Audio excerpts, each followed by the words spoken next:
Bienvenue pour cette vidéo consacrée aux intégrales triples.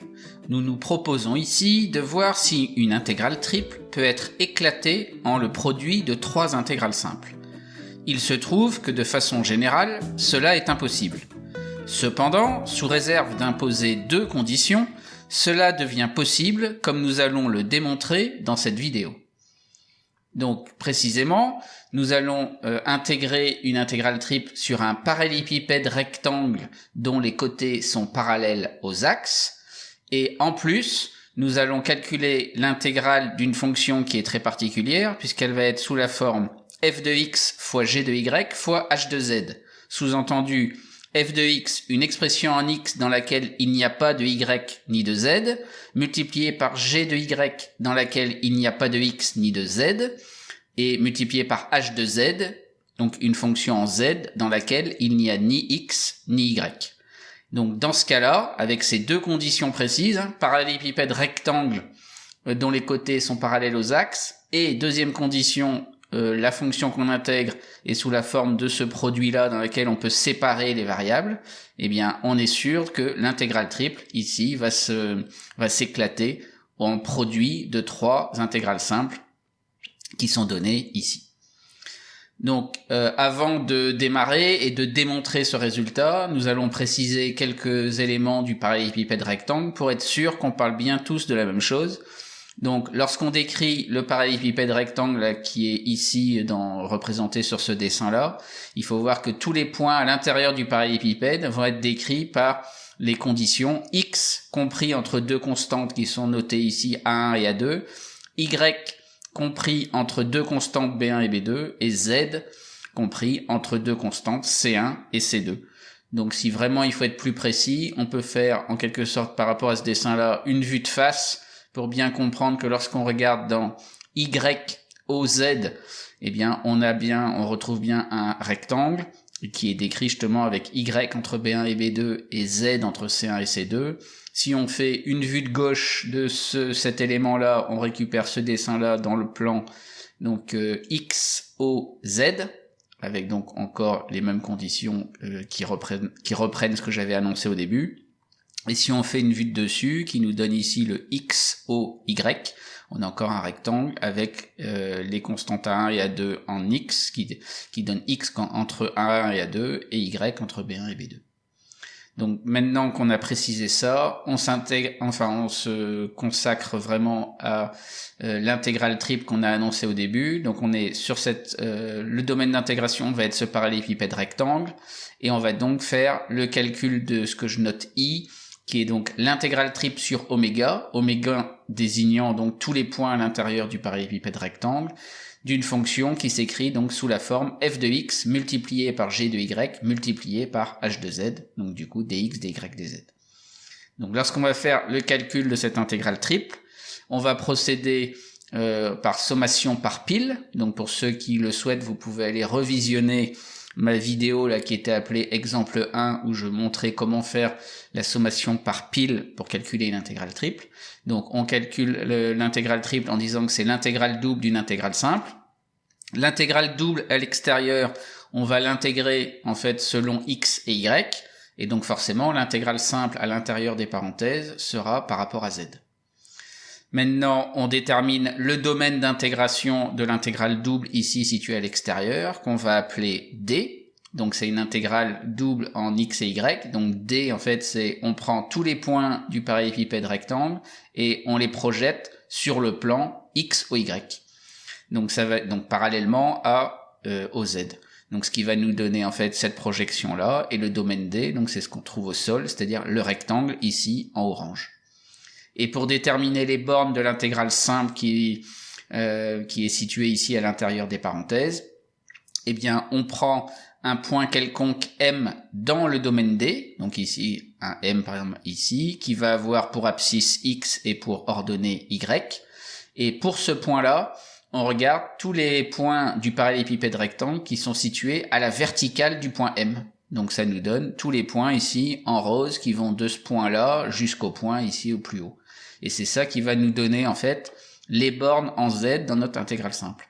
Mais évidemment, il faut que les bornes qu'on va trouver pour z ici, ça marche pour ce point M là, mais pour n'importe quel autre point M situé dans le rectangle orange qu'on a ici. Donc ça doit marcher aussi pour ce point-là ou pour ce point-là, mais on constate justement, vu le parallélépipède rectangle auquel on a affaire, et ben peu importe le point M en dessous, on aura toujours le Z qui va du point le plus bas qui a un Z qui vaut C1 jusqu'à un Z en haut ici qui vaut C2.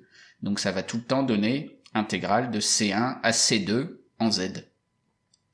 Donc maintenant qu'on a dit ça, si on se concentre sur cette intégrale à l'intérieur des parenthèses, on voit qu'on a donc intégrale de C1 à C2, c'est-à-dire que Z va de C1 à C2, donc f de x fois g de y dans cette expression-là, bah, elle ne dépend pas de Z, donc c'est un nombre en fait qui est, si on veut, constant vis-à-vis de Z et qui est en produit de h de Z. Donc dans cette intégrale-là, f de x fois g de y, c'est une constante en produit, et donc on peut, par linéarité, la sortir de l'intégrale. Donc ça va nous donner f de x fois g de y multiplié par notre intégrale C1 à C2 de h de z dz. Ceci étant dit, l'intégrale de C1 à C2 de h de z dz, donc comme dans h de z, il n'y a ni x ni y, dans C1 et C2 sont des constantes, donc il n'y a pas non plus ni x ni y, et bien en fait l'intégrale de C1 à C2 de h de z dz, c'est en fait une constante. Donc ça ne dépend pas de x, et ça ne dépend pas de y. Donc comme c'est une constante, qui est en produit de l'expression f de x fois g de y, on va encore pouvoir sortir cette constante-là de l'intégrale double qu'on a ici.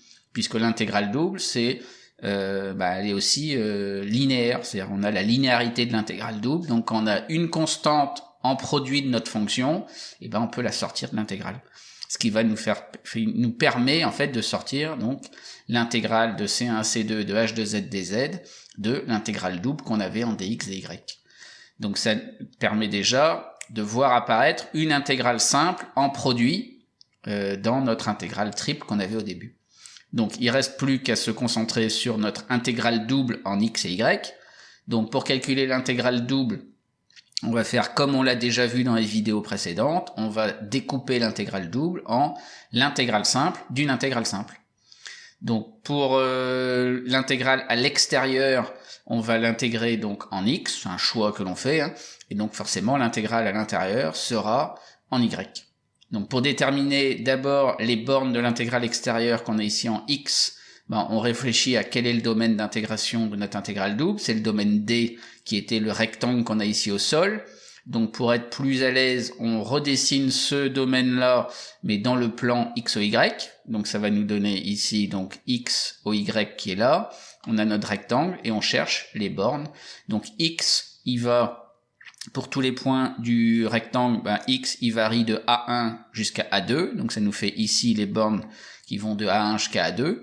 Et pour trouver les bornes en y, on imagine un x qui se balade entre A1 et A2, donc on le met par exemple ici. On regarde les points du rectangle qui sont au-dessus de cette valeur de x. Ça nous fait donc représenter ce segment bleu ici. Donc c'est tous les points du rectangle qui ont pour abscisse x. Et pour ces points-là, il faut se demander en y, on va de combien jusqu'à combien. Mais ça doit fonctionner pour n'importe quel x qui se balade entre A1 et A2. Donc ça doit marcher aussi pour ce x-là ou celui-là, mais on constate, vu le rectangle qu'on a là, que dans tous les cas, en y, dans le segment bleu, le y va aller de B1 jusqu'à B2. Et donc c'est pour ça qu'ici, l'intégrale à l'intérieur des parenthèses, en y, ça va de B1 jusqu'à B2. Donc on recommence en fait à peu près le raisonnement qu'on a fait précédemment. Dans l'intégrale ici de B1 à B2 qui est en y, on a f de x ici qui est une constante en produit, c'est-à-dire qu'on a f de x, en fait ça peut dépendre de x, mais on a dit que ça pouvait pas dépendre de y. Donc vis-à-vis de l'intégrale en y, si on veut, c'est une constante. Donc une constante en produit, donc comme l'intégrale en y c'est on a la linéarité de cette intégrale-là, le f de x qui est en produit, on peut le sortir de cette intégrale-là, ce qui nous donne ceci. Et maintenant l'intégrale en y, comme B1 et B2, on a dit que c'était des constantes, intégrale de B1 à B2 de g de y dy, c'est une constante. Et donc c'est une constante en produit de la fonction qu'on a dans notre intégrale en x. Et donc par linéarité de notre intégrale ici en x, on peut justement sortir cette constante qui était en produit dans la fonction. Et donc ça va nous permettre de sortir ce qu'on avait noté en bleu ici, donc fois ce qui nous reste, intégrale de 1 à 2 de f de x dx. Donc tout compte fait, on a notre intégrale ici de f de x dx entre 1 et 2, on a sorti aussi notre intégrale de b1 à b2 de g de y dy, et on avait déjà depuis le début intégrale de c1 à c2 de h de z dz. Donc on a bien ce qu'on voulait démontrer, c'est-à-dire que notre intégrale triple qu'on avait au départ, eh bien c'est le produit des trois intégrales simples qu'on a ici. Et si on regarde bien dans la démonstration, hein, on voit qu'on a vraiment eu besoin d'utiliser que la fonction qu'on a intégrée était de la forme f de x fois g de y fois h de z, et on a bien aussi utilisé que les bornes qu'on avait dans nos intégrales étaient toutes des constantes. Et c'est pour ça en fait que on réussit à bien obtenir ce résultat final. Sans ces deux conditions majeures, c'est-à-dire la séparation des variables ici dans notre fonction et le fait que les 6 bornes soient 6 constantes, c'était vraiment essentiel pour arriver à ce résultat-là. Donc en conclusion, lorsqu'on a affaire à une intégrale triple en coordonnées cartésiennes, si on a d'une part la fonction qui peut être séparée, comme on l'avait dit précédemment, et si on travaille, c'est-à-dire si on intègre sur oméga qui est l'intérieur du parallélépipède rectangle, enfin d'un parallélépipède rectangle avec les côtés du parallélépipède qui sont parallèles aux axes du repère, et ben dans ce cas-là, donc ça se traduit, si on veut, par x entre deux constantes, y entre deux constantes et z entre deux constantes, et dans ce cas-là, on est sûr que notre intégrale triple est éclatée en le produit de nos trois intégrales simples qu'on a ici. Ceci étant fait, on peut en déduire deux résultats majeurs, puisque là en fait on a fait une démonstration en fait en coordonnées cartésiennes, mais on va voir qu'on peut en faire autant sur les coordonnées cylindriques et les coordonnées sphériques. Donc la première conséquence en termes de coordonnées cylindriques, imaginons qu'on ait J une intégrale triple sur un certain domaine oméga d'une fonction en x, y, z, dx, dy, dz. Donc on passe en coordonnées cylindriques, donc au lieu de travailler avec x, y, z, on travaille avec r, θ et z. Donc s'il y a besoin, je vous invite à aller visionner ma vidéo qui rappelle comment on travaille avec les coordonnées cylindriques. Et si on procède donc au changement de variable dans l'intégrale triple, donc des coordonnées cartésiennes vers les coordonnées cylindriques, bah, imaginons que l'intégrale triple devienne intégrale triple sur un certain domaine delta, mais lorsqu'on fait le changement de variable, eh ben, la fonction qu'on intègre, plaçons-nous dans le cas où justement on peut séparer aussi les variables, c'est-à-dire qu'on obtient en fait une fonction où c'est un certain f de r, donc où il n'y a ni θ ni z, multiplié par un certain g de θ, dans lequel il n'y a ni r ni z, multiplié par un certain h de z, dans lequel il n'y a pas de r et pas de θ. Donc ça fait une première condition de vérifier, par rapport à ce qu'on a dit dans la première partie de la vidéo. Et imaginons maintenant que le delta sur lequel on intègre, en fait, correspond à un domaine, lorsqu'on regarde au moins en cartésien, c'est un domaine qui correspond à un bout de cylindre, ou ce qu'on peut dire de façon plus claire, c'est que lorsqu'on traduit que les points sont à l'intérieur de notre domaine ici d'intégration, donc qui serait par exemple oméga, eh bien lorsqu'on traduit les conditions en termes de coordonnées cylindriques, eh bien R est obligatoirement entre deux constantes, θ est compris entre deux autres constantes, et Z est aussi compris entre deux constantes. Donc dans ce cas-là, donc comme on a la fonction dans laquelle on a pu séparer les variables, et en plus les trois variables sont comprises entre deux constantes chacune, là, ça nous fait 6 constantes en tout, on peut reprendre exactement le raisonnement qu'on a vu précédemment, et on peut montrer que J, cette intégrale triple que l'on a, peut être éclatée en produit de trois intégrales simples.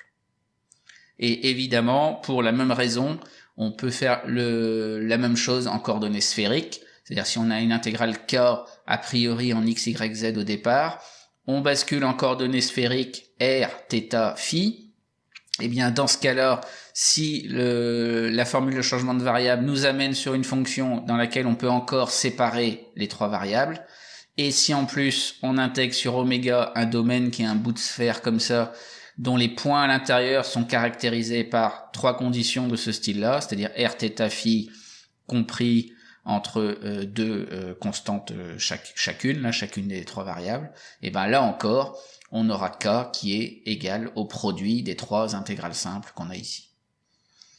Nous verrons dans de prochaines vidéos, notamment autour de la détermination des matrices d'inertie de certains solides classiques, comment appliquer les trois résultats vus aujourd'hui.